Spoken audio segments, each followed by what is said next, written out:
اب یہ بھی دیکھ لیجیے ایڈورٹیزمنٹ میں کیا جائز اور ناجائز ہے. اس کے لیے اللہ تعالیٰ کا وہی اصول جو ابھی تک آپ سورۃ النساء میں ہی پڑھ چکے ہیں. یا ایھا الذین آمنوا لا تأکلوا اموالکم بینکم بالباطل الا ان تکون تجارۃ عن تراض منکم، کہ اہل ایمان آپس میں ایک دوسرے کے فنڈ پہ باطل طریقے سے نہ کھائیے گا سوائے اس کے کہ یہ آپ کی آزادانہ مرضی کے ساتھ کوئی تجارت ہو. تو اب دیکھیے کہ یہ ہمارے یہاں ٹرانزیکشنز ایڈورٹیزمنٹ کے لیے جیسے ٹی وی چینلز جو ہے نا آپ کو بڑی آفرز دے رہے ہوتے ہیں کہ جی اتنے منٹ آپ لے سکتے ہیں اور یہ وہ. اس کے لیے ظاہر ہے کہ وہ اب آپ نے اگر مارکیٹنگ کرنی ہے تو آپ اس کے لیے پیسے دیتے ہیں. تو اس میں بہت سارے برے پہلو آتے ہیں. تو اس سے اگر آپ بچ رہے ہیں تو پھر ٹھیک ہے، نہیں ہے تو پھر نہ کریں. فحاشی اور بے حیائی کے اگر ایڈز ایسے لگا رہے ہیں تو نہ کریں. ایڈورٹائزنگ میں کسٹمر کو جھوٹ بتانا، یعنی آپ وہ ایڈورٹیزمنٹ کے اندر بھی آپ کو نظر آتا نا مارکیٹنگ کے لیے کچھ نہ کچھ جھوٹ بتا دیتے ہیں کہ جناب ہماری اس پروڈکٹ میں یہ چیز ہے اور حقیقت میں کچھ نہیں ہوتی. نفسیاتی طور پر لوگوں میں ڈیمانڈ اس لیے پیدا کرتے ہیں تاکہ لوگ خریدیں کسی طرح کی چیز کو، حالانکہ ضرورت نہیں ہے ان کو. مبالغہ آرائی بہت زیادہ ہوتی ہے اس میں.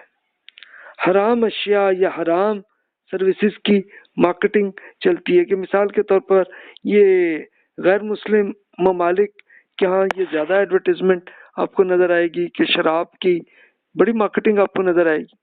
اسی طرح کچھ اور حرام چیزیں ان کی بھی چلے گی.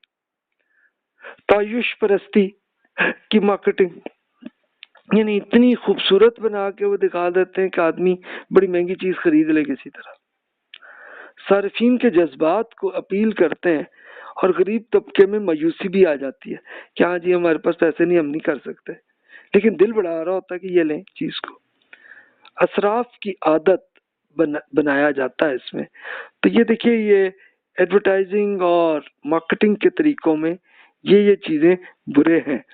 تو ان سے آپ نہیں کر رہے یہ سب کچھ تو پھر ٹھیک ہے، لیکن اگر یہ ان میں سے کوئی حرکت کر رہے ہیں تو پھر غلط حرکت ہے. پھر تو وہی ہے کہ اگلے پہ سائیکولوجیکلی آپ چینج کر کے تو وہ ان سے اپنی آمدنی بڑھانا چاہ رہے. اب جناب آخر میں وہی عرض کرتا ہوں کہ پروفیشنل کوڈ آف ایتھکس کے دین میں کچھ ہے کہ جس میں doctors, engineers, accountants, auditors, I T کے ماہرین جو ان سب کے بارے میں جو کوڈ آف ایتھکس ہے کیا وہ اسلام کی روشنی کے ساتھ آپ یہ دیکھیے کہ کیا یہ درست ہے کہ نہیں ہے. فیصلہ آپ نے کرنا. میں آپ کے سامنے کچھ ایگزامپلز عرض کر دیتا ہوں، ذرا 100% تو نہیں ہے.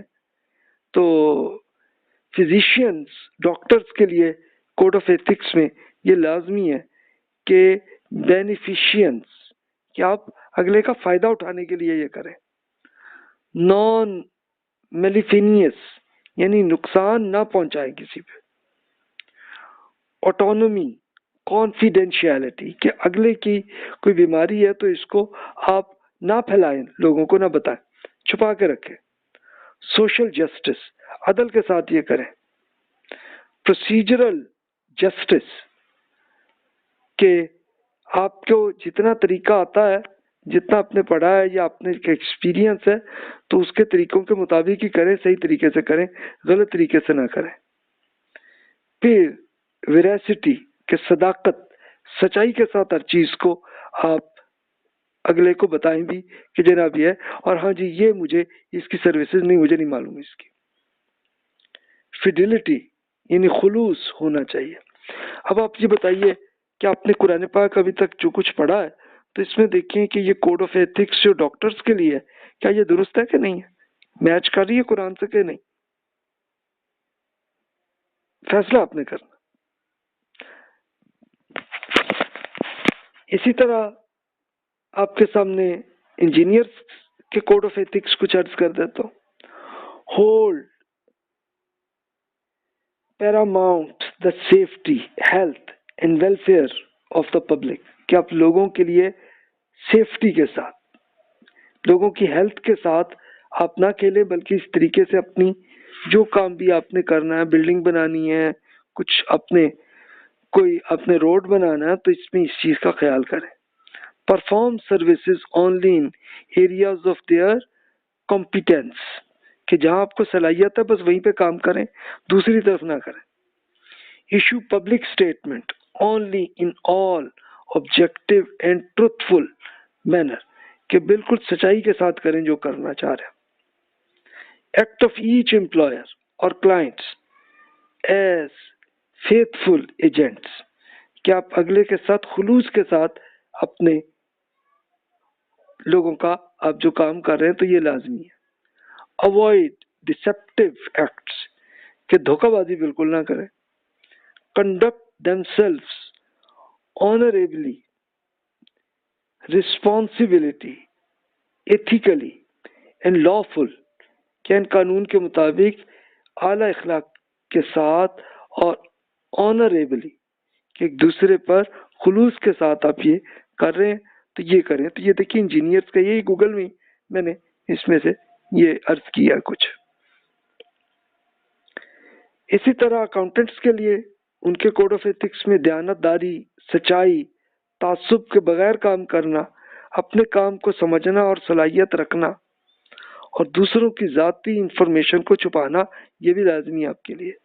اور پروفیشنل بیہیویئر، کہ آپ کو یہ جو کام آپ کر رہے ہیں اس کا آپ کو طریقہ بھی آتا ہے، یہ بھی ہونا چاہیے. تب آپ خود سوچ لیں.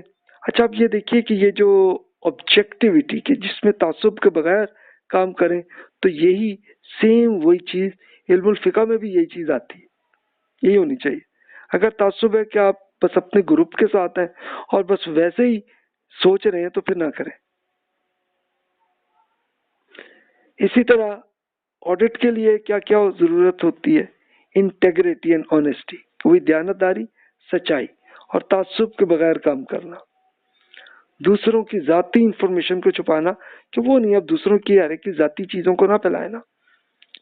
اعلیٰ صلاحیتیں ہونی چاہیے، بے لوث اور مفاد پرستی سے بچنا ہے. اور یہی اب دیکھیں فقہ میں آپ سے پہلے ہی عرض کرتا ہوں، یہ بھی کریں.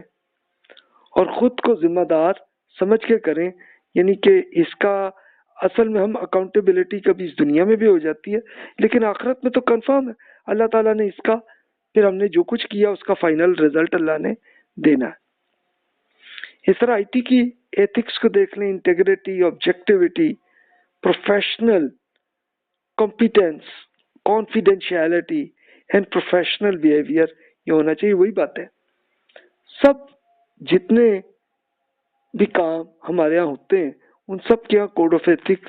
اب آپ نے اب تک جتنا قرآن پاک پڑھا ہے اور جتنی احادیث آپ نے پڑھی ہیں سب میں یہی چیزیں میچ کر رہی ہیں کہ نہیں کر رہی؟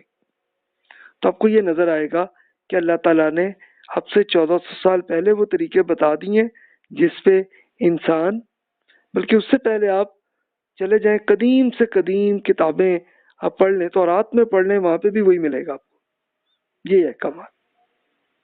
تو جناب جو بھی سوالات ہیں بلا تکلف ای میل کر لیجئے. جزاک اللہ خیر، واحسن الجزا.